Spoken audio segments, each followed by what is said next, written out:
Hello learners of all ages, my name is Mr. Montgomery. I teach 4th and 5th grade math, and today we're going to be talking about multiplying to compare numbers. Now this lesson seems a little bit repetitive, and this lesson seems a little bit, easier?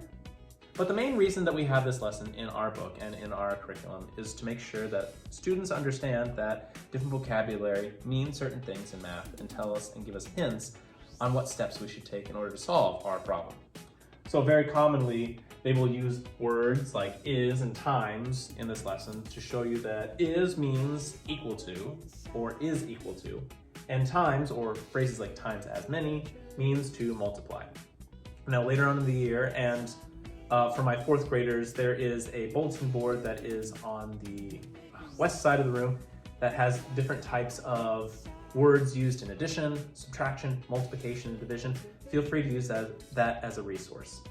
But today's example is Karin has 5 marbles, Aliyah has 15 marbles. How many times as many marbles does Karin have, let's try that again. How many times as many marbles as Karin does Aliyah have?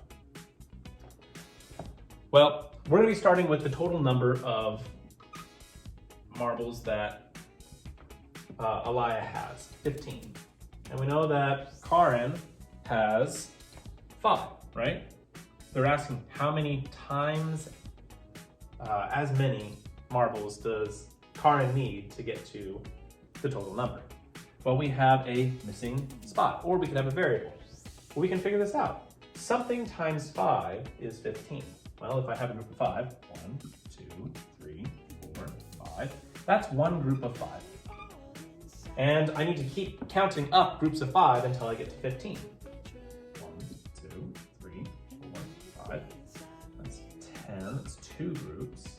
1, 2, 3, 4, 5. And that's 3 groups. So let's see, 5, 10, 15. Hey, we got 15. So I have 3 groups. So 3 times 5 is 15. Another thing that you're going to be seeing is number sentences similar to this. We're going to be translating it so that we can have it in standard form. So first off, we have 32 is. Well, that is means equals. So I have 32 is equal to something times something, right?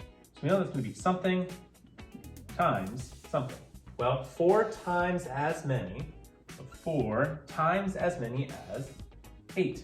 Again, fairly straightforward, but again, seeing that we have different vocabulary in here that matches up with this helps student understand when it comes to word problems, what words that they should be looking for to solve the problem.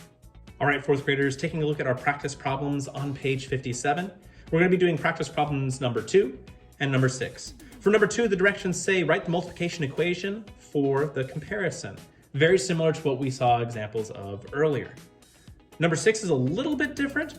The directions say find the product. So for example, 5 times as many as 6. Well, we know that 5 is the number. Times as many is multiplication, and 6. So you're going to be solving and finding the answer to whatever 5 times as many as 6 is. If you have any questions on your practice problems, please feel free to ask those in class tomorrow.